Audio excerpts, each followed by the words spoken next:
ओमकार की उपासना उपनिषदों में, पुराणों में और ऋषि अर्थों में, लौकिक अर्थ में ओमकार, ओम माना हम अपना अहम, अपनी हेकड़ी छोड़कर इस सत्य बात को स्वीकार करते हैं।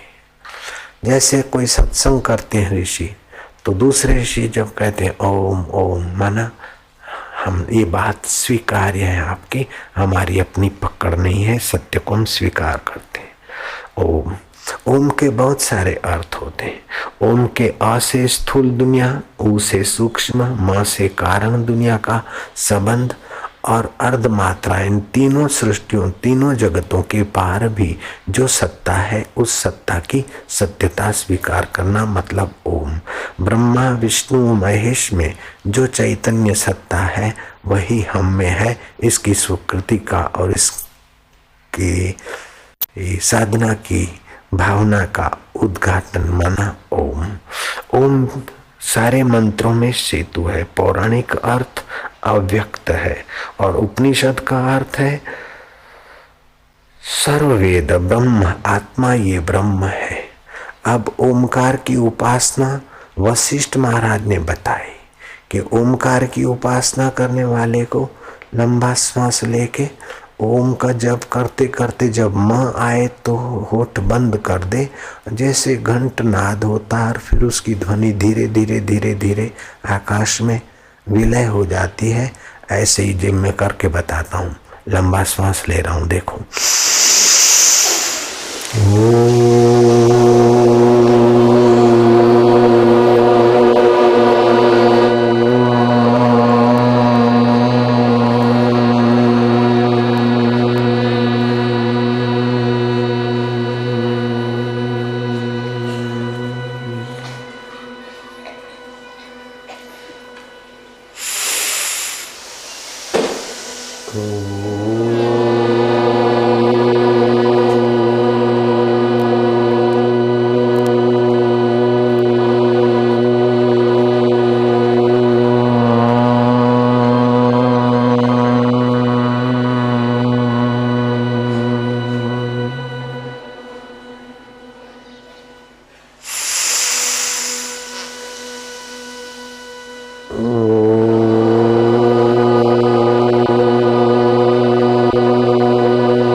इस प्रकार 10 से 12 मिनट अगर कुछ दिन कोई करता है तो कितना भी अभागा व्यक्ति हो उसका दुर्भाग्य दूर हो जाएगा, मन शांत होने लगेगा, गुरु मंत्र के जप में विशेष बरकत आने लगेगी, आरोग्य के कण बढ़ेंगे। इसको बोलते प्लूत उच्चारण।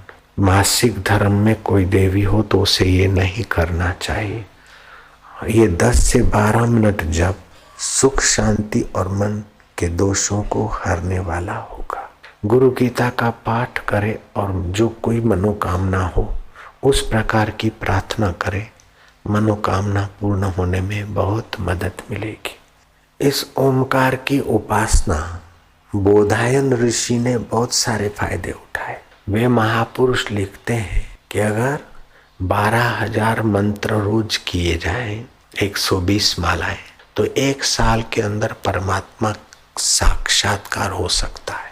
बोधायन ऋषि ने तो यहाँ तक कहा कि 1 वर्ष तो परमात्मा साक्षात्कार वाला, अगर 7 सप्ताह तक कोई परमात्मा ओमकार का जप करता है और बछड़े वाली गाय के दूध से खीर बनाकर अपने सूर्य नारायण को भोग लगाता है और लक्ष्मी नारायण को मन से प्रार्थना करता है, भोग लगाता है, तो 7 जन्म की दरिद्रता उसकी मिट जाती है और 7 जन्म तक उसके घर में दरिद्रता नहीं आएगी, 7 पीढ़ियों तक। ओंकार की उपासना ऐहिक लाभ भी देती है, पौराणिक लाभ भी देती है।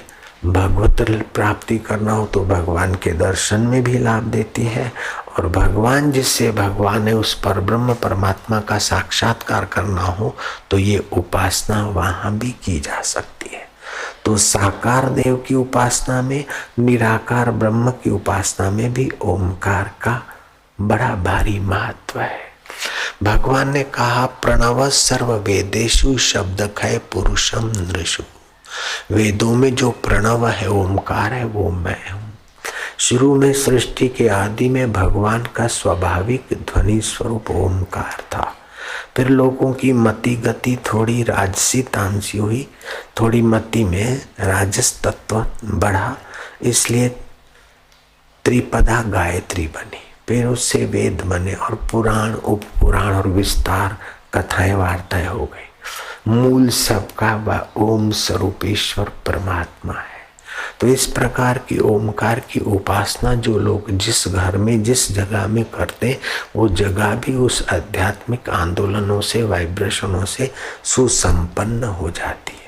और जो उच्चारण करते हैं हरिओम हरिओम, अकेला ओम अधिक समय नहीं किया जाता है, नहीं तो फक्कड़ बना देगा। अकेला ब्रह्म है, इसी अकेला फिर रहने की इच्छा होगी, अकेले निर्भीक नारायण स्वरूप हो जाएंगे। संसार का गाड़ा घसीटना है तो भगवान के नाम सहित ओम, ओमकार की अकेले में थोड़ी मालाएं तो हो जाए, लेकिन ज्यादा ओमकार का जप मना किया गया है। तो अपन ओम के साथ हारने वाले पाप, ताप और शोक और मोह को हरने वाले हरि का नाम, शास्त्रों में जो वर्णन है हरिति अक्षरम द्वयम, ये हरि, ये दो अक्षर जिसकी जीवा पर है उसे काशी, सेतुबंध, रामेश्वर अथवा पुष्कर तीर्थों में जाने की जरूरत नहीं, हरि नाम से वो पावन हो जाता है। तो हरिओम शब्द की बड़ी भारी महिमा है। तो अपन हरिओम का जप और गुंजन करते। तो अपना एक दूसरा महिला आश्रम है छिंदवाड़ा में, नागपुर से 130 किलोमीटर की दूरी पर लगभग। तो वहाँ की जो महिलाएं हैं तो आश्रम की खुली जमीन में बैंगन बो दिए थे। तो जब हरिओम हरिओम जपते हैं तो फिर बैंगन को पानी देते समय भी मन में हरिओम रहा होगा, निगाहों से हरिओम आया। तो बैंगन जब सब्जी के लिए काटे तो उसमें ओम देखा, एक देखा, दूसरा देखा, तो आसपास के लिए लोगों को पता चला। यहाँ करते करते पत्रकारों को पता चला और बोले ये कैसे हो सकता है? तो भैया तुम ही अपने हाथों से तोड़ो बैंगन, तुम ही काटो। और दंग रह गए। फिर उन्होंने नागपुर की अखबारों में और छिंदवाड़ा की अखबारों में, आसाराम बापू के महिला आश्रम में बड़ा चमत्कार और भीड़ इकट्ठी हुई। ओमकार, बैंगन में से ओमकार की आकृति। अभी कई महिलाओं के घर में जब रोटी पकती है तो जो ओम का जप वाला मंत्र जपती है तो दूसरे मंत्र तो आहत से पैदा होते, लेकिन ओमकार अनाहत ध्वनि है तो वो शाश्वत, उसकी आभा रहती। रोटी पे ओम उभर आता है तो ओमकार का जप शाश्वत रहता है। शब्द खय पुरुषम नृषु, आकाश में और शब्द खो जाए लेकिन ओमकार शाश्वत रहता है। तस्य वाचक प्रणव। सिख धर्म के आदि गुरु नानक जी 3 दिन खो गए थे। सिख धर्म का पहला ग्रंथ है जप जी, और जप जी का पहला वचन है एक ओंकार। वह परमात्मा का स्वाभाविक ध्वनि है ओम। तो जो कि शादी विवाह हो, मुहूर्त हो, कोई भी कर्म हो, गणपति का उत्सव हो कि अम्बा माँ का, ओम गणानाम पति गुंगवाहा महेश्वरी, ओम नमः शिवाय। तो ये ओमकार की उपासना ध्यान भजन करने वालों के लिए तो वरदान है, लेकिन संसारी साफल्य के लिए भी वरदान रूप है। इस ओमकार की उपासना के साथ साथ भगवत प्रार्थना 4 चांद ला देती है। ओम नमो भगवते वासुदेवाय, वासुदेवाय इष्ट देवाय माधुर्य देवाय। ओम नमो भगवते वासुदेवाय।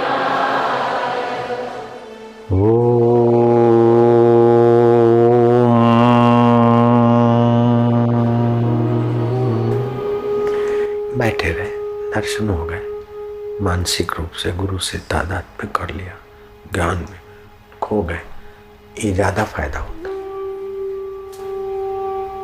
अभी बढ़िया है, देखो कैसा ध्यान समाधि लगती।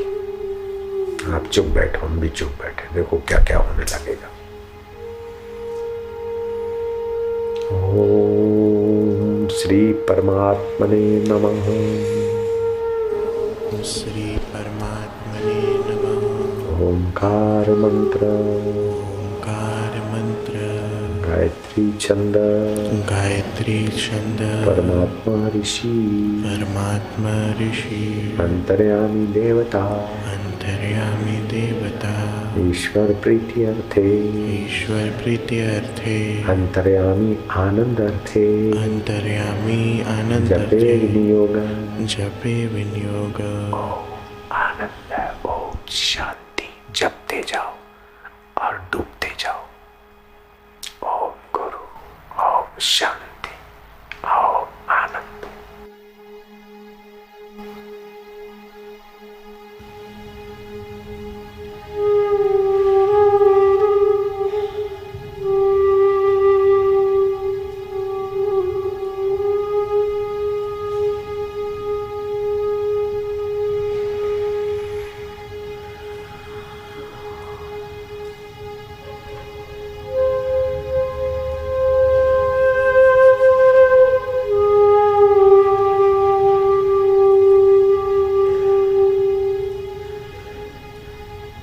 इस ध्यान से बहुत गहरा लाभ होता है।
माधुर्य, ओम गुरु, ओम शांति, ओम।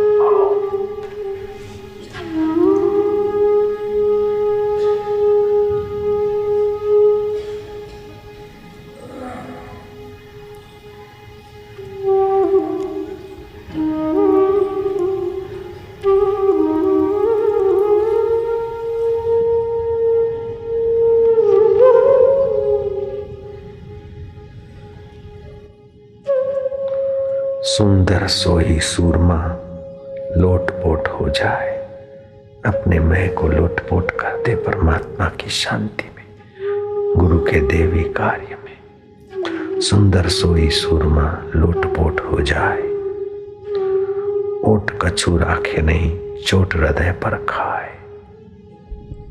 कोई ओट न राखे, कोई कवर न रखे, हृदय पर भगवत और गुरु के प्रसाद की चोट को पचाता जाए।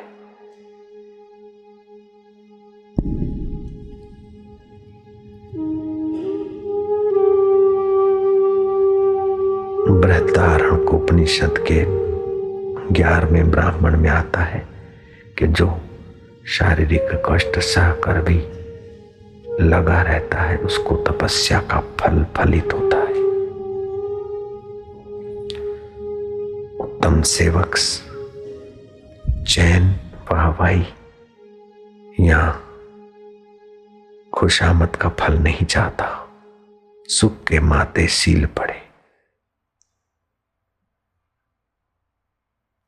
दुख वह और खिंचाई गुरु का पुरस्कार है।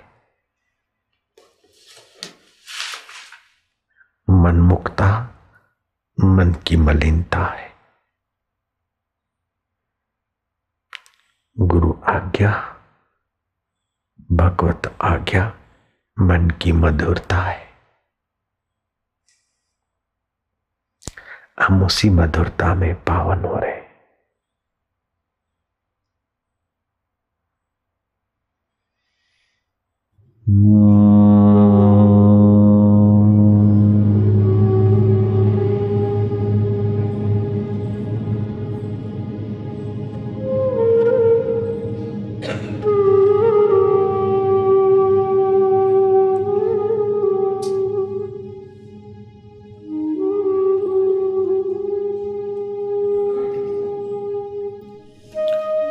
ओम ओम शांति, मधुर शांति, परमेश्वरीय शांति।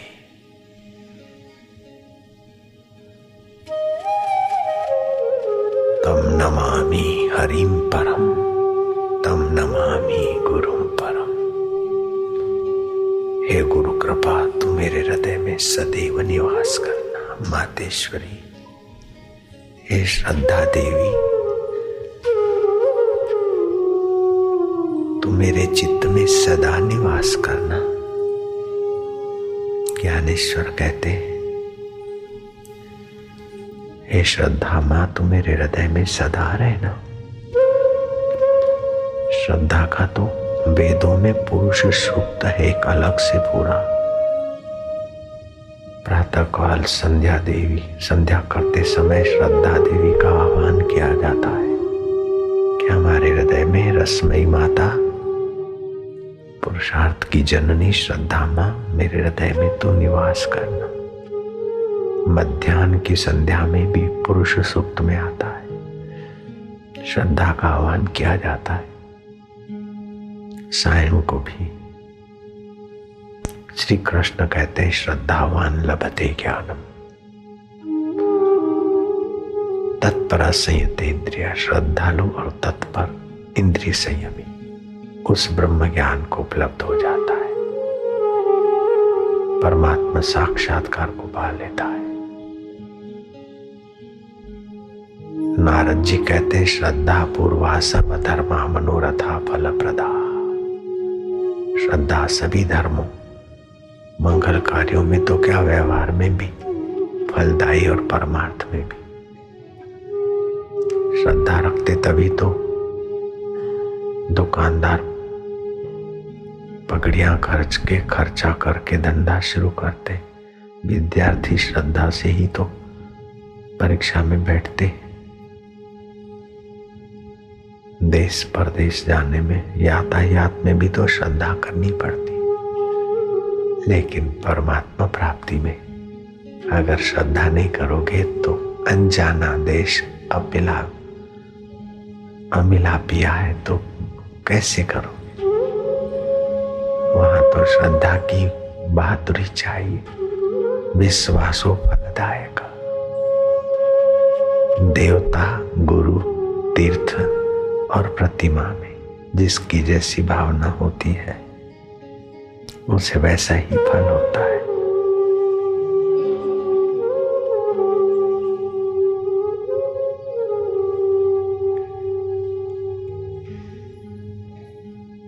यम ही न व्यथ्यन्ते पुरुषम पुरुषः सम दुख सुख धीरम सो अमृतया है कल्पते। श्री कृष्ण कहते हैं दूसरे अध्याय के 15वें श्लोक में,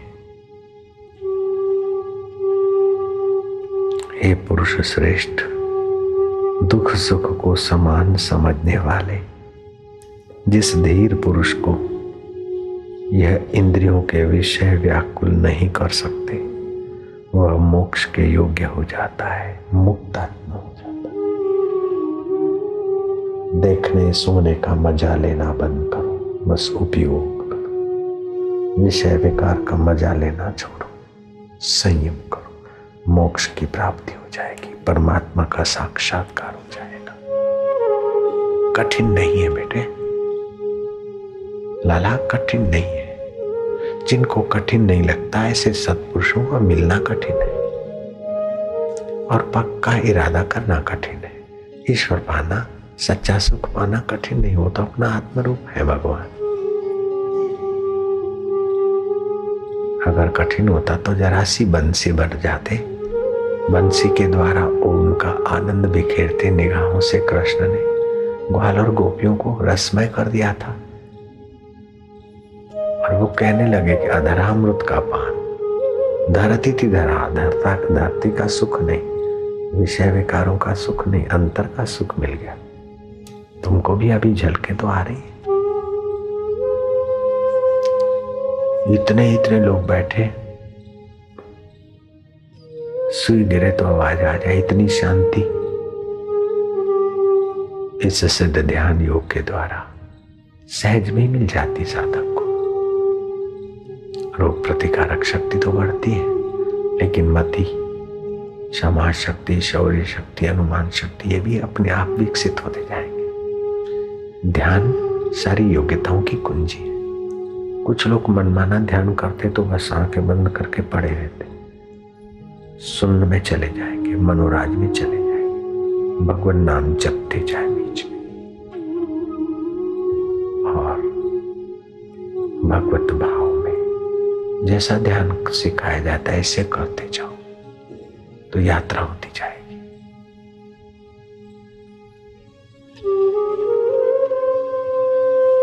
मधुर आनंद,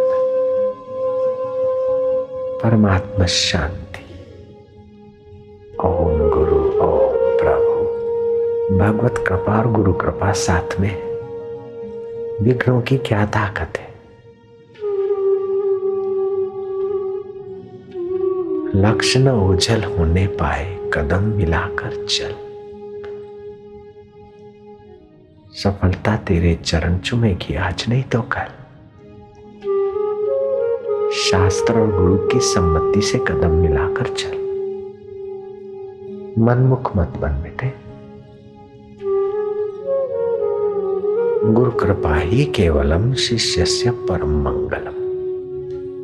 अपनी तपस्या से और अपनी संपदा से थोड़ा बहुत मंगल, पुण्य मंगल, दान मंगल कर सकते हो, मंगल कार्य, लेकिन परम मंगल तो गुरु कृपा ही केवलम। आनंद है ओंकार मंत्र, ओम आनंदम, हरि ओम शांति, जो पाप ताप को हर लेता है और अपनी शांत रस से हमारा चित्त भर लेता है। हम उससे भी प्रभु की शरण जा रहे हैं, शांत हो रहे हैं। ओम आनंद है, ओम ओम।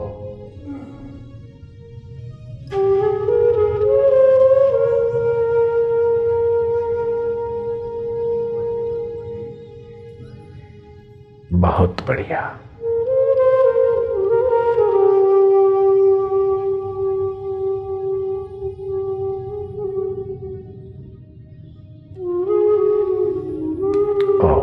परमात्मने नमः।